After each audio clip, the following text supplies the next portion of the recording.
شكرا جزيلا الأستاذ حسن جمال.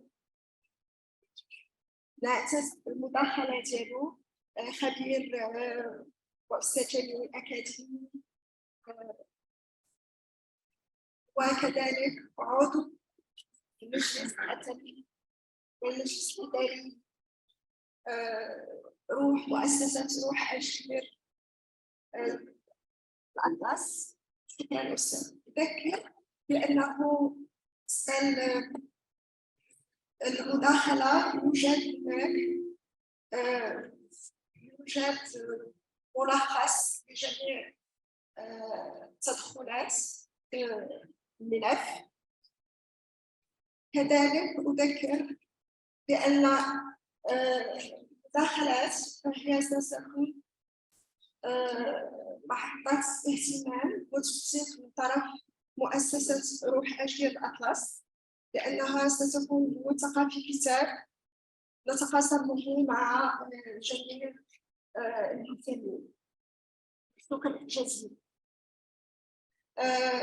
جدد الشكر الجزيل لكل الحاضرين في هذه الندوة الوطنية العلمية في موضوع الأسس الرمزية والفكرية للذاكرة المجالية الأطلسية التي يحتضنها المركز الثقافي أبو القاسم الصياني يوم الجمعة 28 أبريل 2023. شكرا جزيلا لجميع الحاضرين. نعتز بالمتدخلين الأكاديميين الخبراء الحاضرين معنا هذه الصبيحة في الجلسة العلمية الأولى.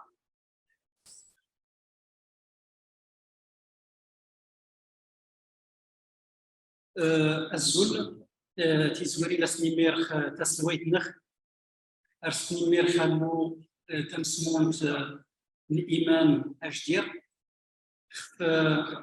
تيناول توسع غنمرارا أوال في سكين قنين غرتو درتي مزيغن غرتي رسال سوين قم تدلسا مزيغن بالأطلس أنا الناس. Donc, mon intervention va porter sur l'esprit collectif amazigh à travers la poésie.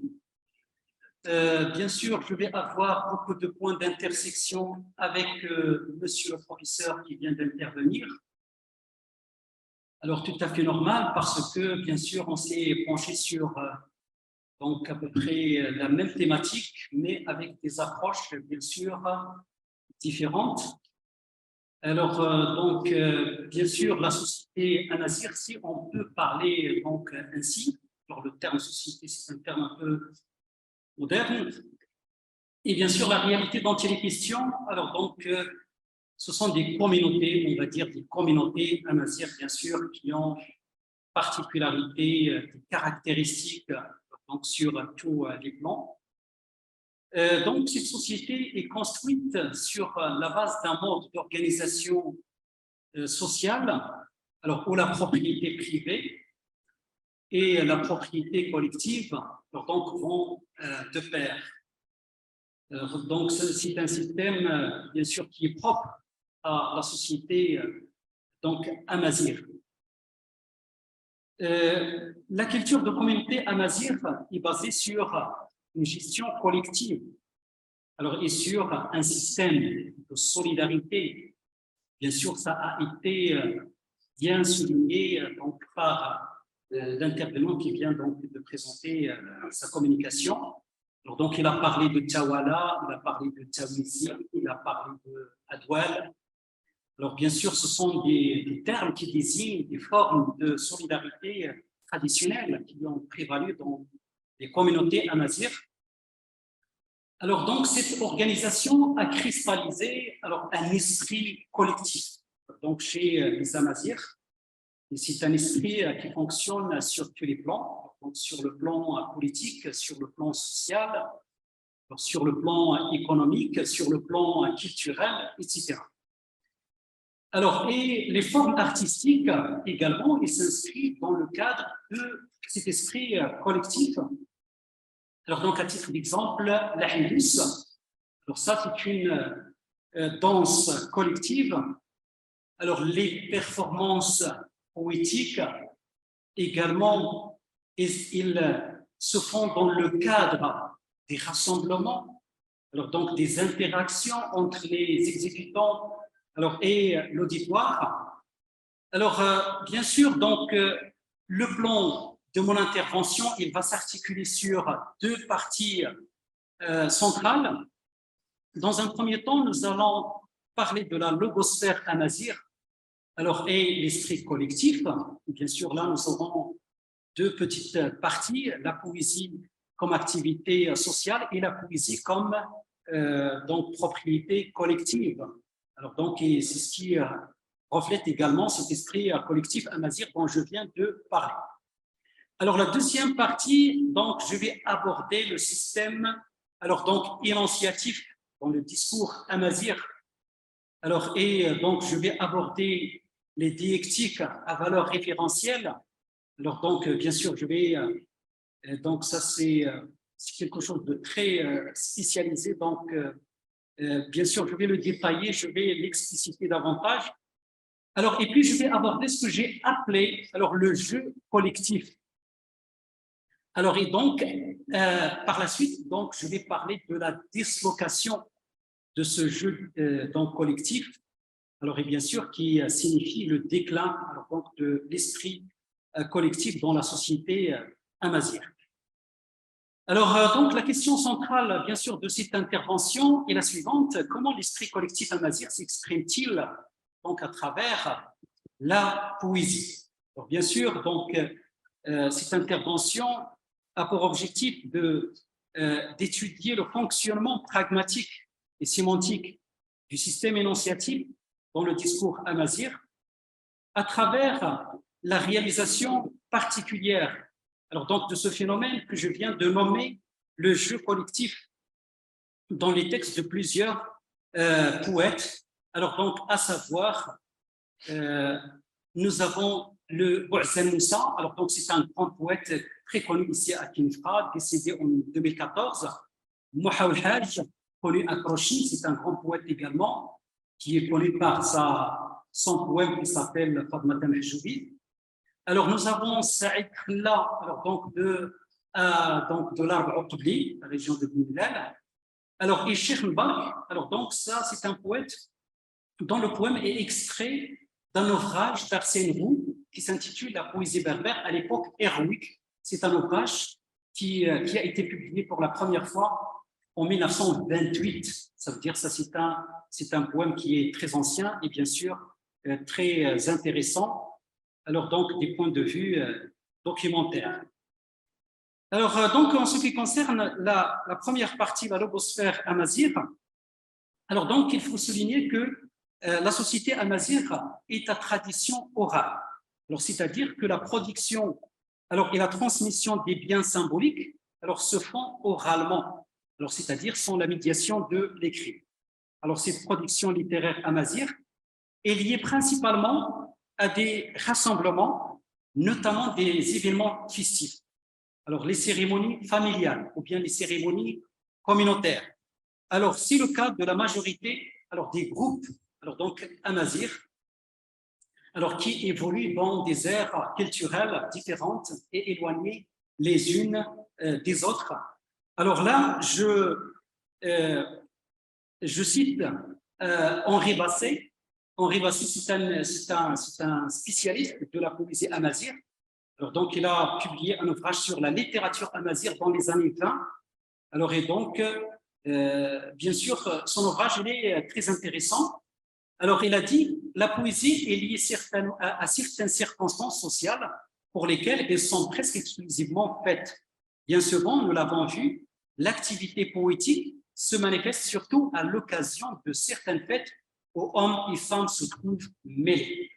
Alors, et bien sûr, là, il s'agit d'évoquer l'une des caractéristiques, bien sûr, de la société, donc amazigh, à savoir la promiscuité alors donc entre les hommes et les femmes, et bien sûr, alors donc ces rassemblements, donc lorsqu'il s'agit de produire la poésie. Alors l'aspect collectif de l'activité poétique amazigh est aussi à souligner car il constitue un élément essentiel de la réalisation poétique. Le poète qui représente son groupe ne réussit à s'affirmer en tant que tel que lorsqu'il parvient à exprimer avec lucidité les croyances et les valeurs de ce dernier, c'est-à-dire son groupe. L'œuvre d'art en général, alors donc reflète la vie du groupe. Alors là, je cite Pierre Bourdieu. Alors le poète, on présuppose en effet que comprendre l'œuvre d'art, ce serait comprendre la vision du monde propre au groupe social à partir ou à l'intention duquel l'artiste aurait composé son œuvre, c'est-à-dire à partir d'une œuvre. Alors donc d'art, on comprend la vision alors donc du poète, ou bien on comprend la vision du groupe. Alors donc par rapport alors donc au monde et bien sûr sa vision, sa perception, etc. Alors donc, comme je viens de le dire, dans la société amazigh, la poésie est intimement liée aux activités sociales à caractère communautaire, mais également aux activités individuelles exercées par chaque personne. Alors donc, on rebassait à constater que la poésie amazigh est une activité, alors donc, ou bien est un phénomène de société. Chaque individu, même s'il n'a pas les qualités d'accéder au rang de poète, alors peut répéter alors les poèmes que les autres ont composés. Chaque poème devient la propriété alors collective et le plus souvent on finit par méconnaître son véritable auteur.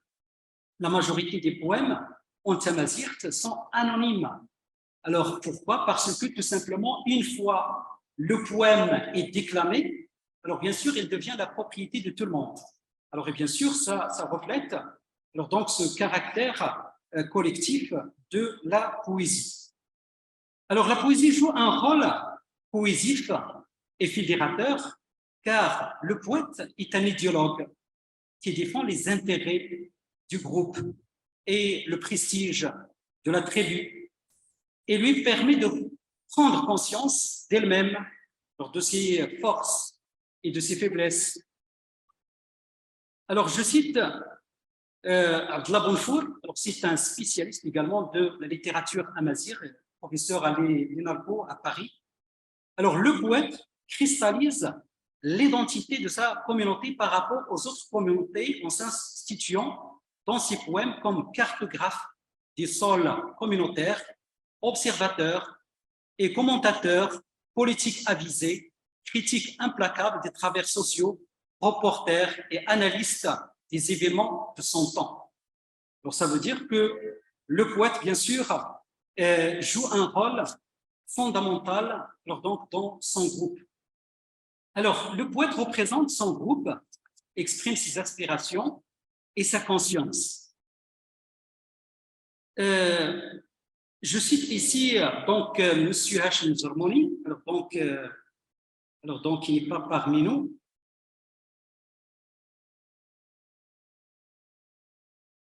Alors donc ce n'est pas Hachem Zormoni, c'est plutôt donc attendez. Alors donc je n'ai pas cette citation sur donc la slide.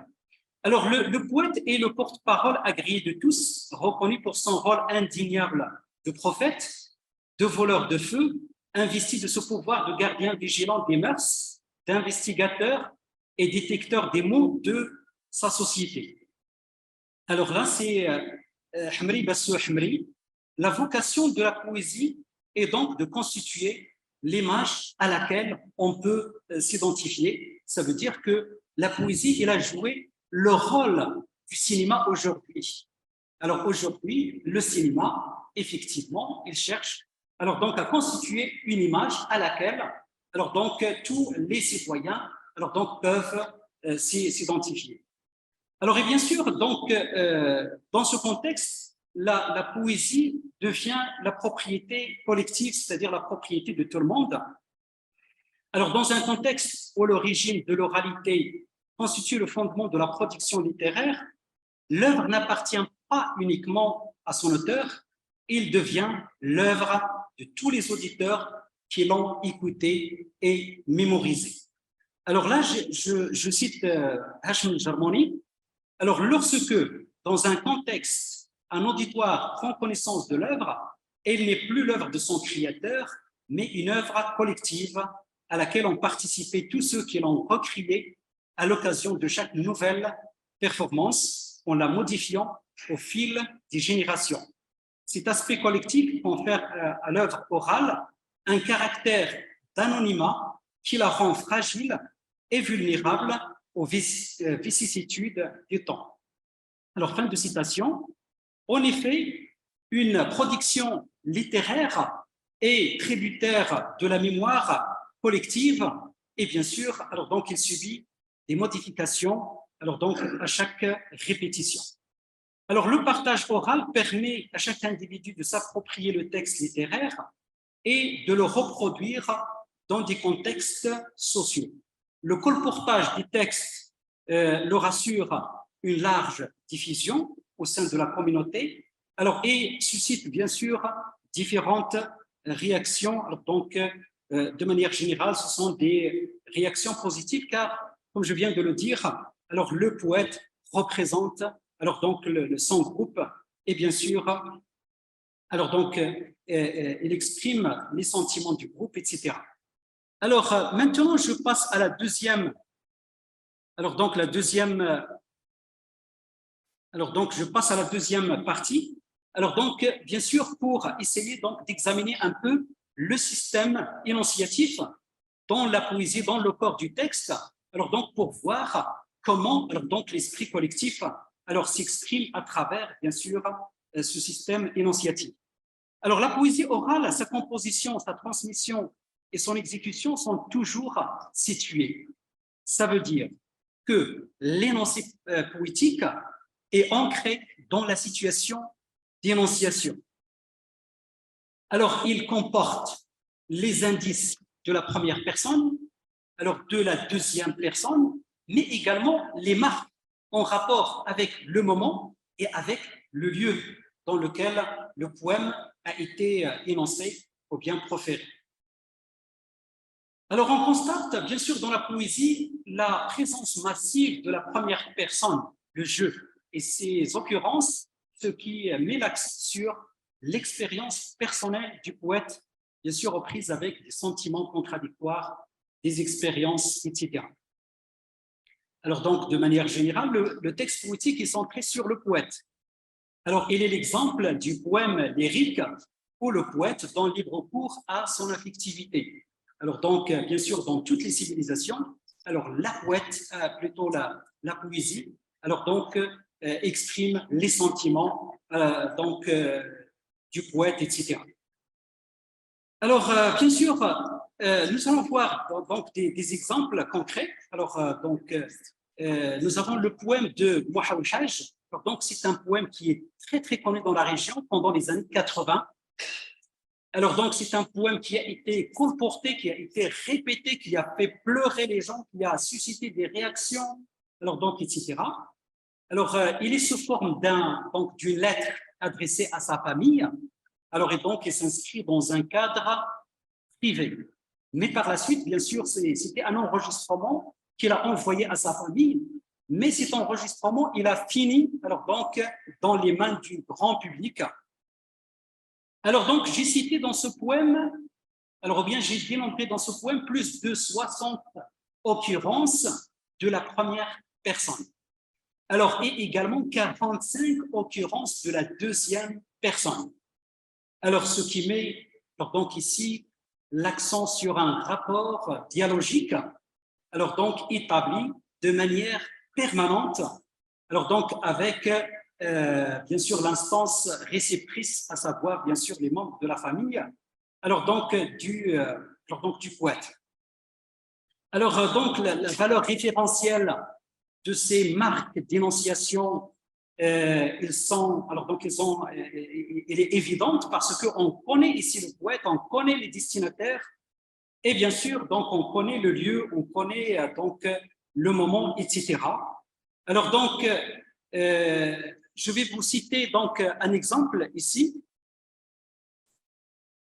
Alors donc l'introduction du poème Terkhaoun Tsrim as-Sohaba Sghoy Ghoron. هاتي شرب خداتها ونسوبوق سموحوج إيواشات يكسيون لي بنتي غنيوي نمشي كسان الصالحين الدينا ودروعور هانا فريون غورين كالي خفي العوالي.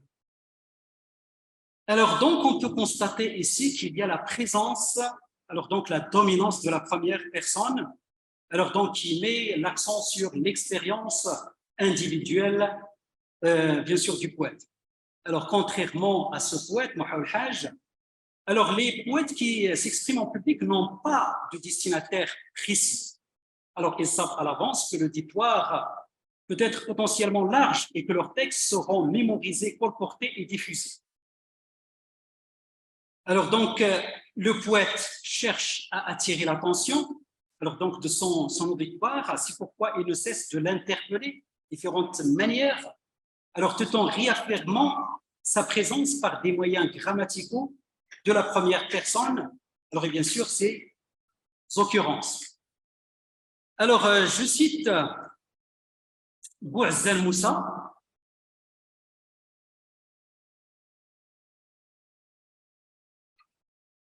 Alors donc Bouazzal Moussa, bien sûr, donc dans son poème sur la liberté ou bien sur l'indépendance,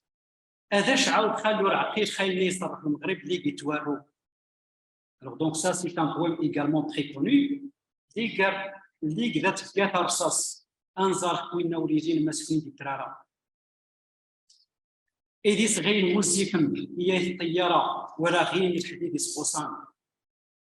Alors donc ici le poète fait semblant de s'adresser à un seul interlocuteur parce qu'il a utilisé la deuxième personne du singulier.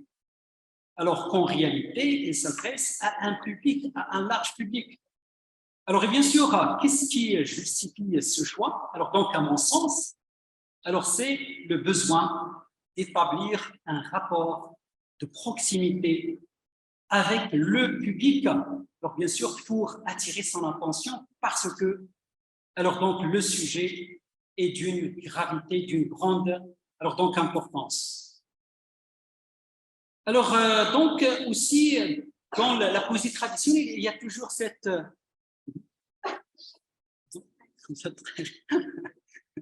Alors, donc, les 5 minutes ne suffiront même pas pour... Oui. D'accord, ok. Oui, d'accord. Alors, donc, je vais passer à l'essentiel. Alors, bien sûr, l'essentiel... c'est que parfois, alors donc le poète Amazigh, alors donc il utilise la première personne du pluriel pour s'auto-désigner. Alors et bien sûr, nous allons voir alors qu'est-ce qui justifie alors donc cette stratégie.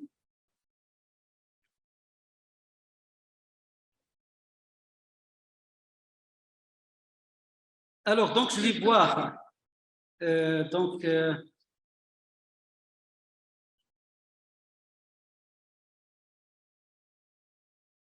Voilà, alors donc nous avons un extrait du poème de Shirnbach, donc qui est alors donc extrait de poésie berbère à l'époque héroïque.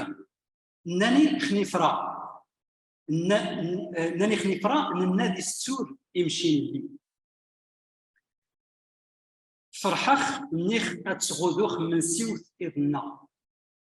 Alors donc vous voyez ici, il commence par la première personne du pluriel, alors et puis il revient à la première personne du singulier. Alors et bien sûr, alors donc je continue alors donc avec d'autres fragments et bien sûr je vais essayer de les analyser ensemble. Néoda. Alors, donc, la même chose, ici, nous avons la première personne du pluriel. Alors, دور السين مسمير. Alors, il a la première personne du singulier. دايني خاص شي يا سيدي نيت نشكل إنسان. داينيار. Ça, c'est la première personne du pluriel. سيول ماذا طرعت ما يدري. Alors, donc, vous voyez ici, il y a un va-et-vient. Alors, entre donc, la première personne du singulier et la première personne du pluriel pour s'auto-désigner. Alors, et bien sûr, pourquoi ce choix? Alors, ce que j'ai déduit, alors c'est que le poète, en tant que représentant de son groupe, alors donc en tant que porte-parole de son groupe, c'est comme s'il est habilité à s'exprimer au nom du groupe. Alors, et dans la société traditionnelle, chaque individu, alors donc, exprime alors son groupe, il doit respecter les valeurs, les croyances, la conscience alors donc, de son groupe. Ça veut dire, lorsqu'il s'exprime en son nom, c'est comme s'il s'exprime au nom de son groupe. Et je crois, c'est la raison pour laquelle, alors on trouve, alors bien sûr, cette utilisation de la première personne du pluriel lorsqu'il s'agit donc de parler de soi-même. Alors, et bien sûr, ça, on l'a aussi dans la Darija. Alors donc, ça a été transféré dans la Darija. Lorsqu'on parle dans une conversation quotidienne avec quelqu'un, on peut se permettre d'utiliser la première personne du pluriel. Alors donc, pourquoi? C'est parce que tout simplement la Darija, il a un soubassement, alors donc linguistique, culturel, alors donc amazigh. Alors et bien sûr, donc cette survivance, ce que j'ai appelé la survivance de l'esprit collectif à travers la poésie, alors cet esprit va se disloquer, c'est-à-dire il va bien sûr alors donc disparaître. Alors et le poète ne va pas se considérer comme alors le porte-parole de sa communauté. Alors nous avons ici un exemple qui va illustrer alors cette dissociation entre l'individu et le groupe, entre le poète et son groupe, avec Bouazzal Moussa dans un poème où il a parlé de la cherté de la vie. C'est un poème également très très connu. Alors il a été donc produit dans les années 80. Alors donc c'était des années très difficiles sur le plan économique avec les ajustements structurels, etc. Alors donc il a parlé de la cherté de la vie. Alors et dans un fragment il a dit "La nejra indigné, ikhrjani squas mreki, تغرخ مد الهولو وريدي مسيروحي وخاكي الشروية دار سواش خيط فينو أجت قيس خديدي وليني شاد الراتي." Alors là, pour moi, ça c'est un fragment qui vraiment qui m'entend la chair de poule. Alors parce que ça exprime quelque chose de fondamental. Alors cette distanciation entre le poète et son groupe. Alors et bien sûr, pourquoi justement il y a cette distanciation? Parce que il y a l'intensification de l'individualisme, alors qui est le résultat alors de la civilisation moderne. Et bien sûr, en parallèle, on va constater qu'il y a alors donc un chamboulement des structures solidaires dont on a parlé. La solidarité traditionnelle, alors donc il a été anéanti ou presque. Alors également la propriété collective aussi, il a été aboli. Alors aujourd'hui, on parle de ce problème épineux des terres collectives. Il s'agit, alors donc avec ce problème, il s'agit de liquider ce qui reste, alors donc de ce modèle, alors ce modèle social, économique, politique. Alors donc amazigh, alors bien sûr, dont la destruction a commencé avec la colonisation. Alors, et le professeur tout à l'heure, il a choisi de revenir à l'époque anté-coloniale. Pourquoi justement? C'est là où ces structures étaient encore établies, c'est là où on peut alors donc les étudier. Et bien sûr, nous sommes ici donc face à une évolution. Alors, et je peux la qualifier d'une évolution tragique. Et bien sûr, parce que là, dans ce fragment, ça c'est un cri. Alors donc, c'est un cri du poète. Par rapport à ce déclin, je dirais civilisationnel, donc de la culture, alors donc et du modèle social amazigh. Je vous remercie pour votre attention.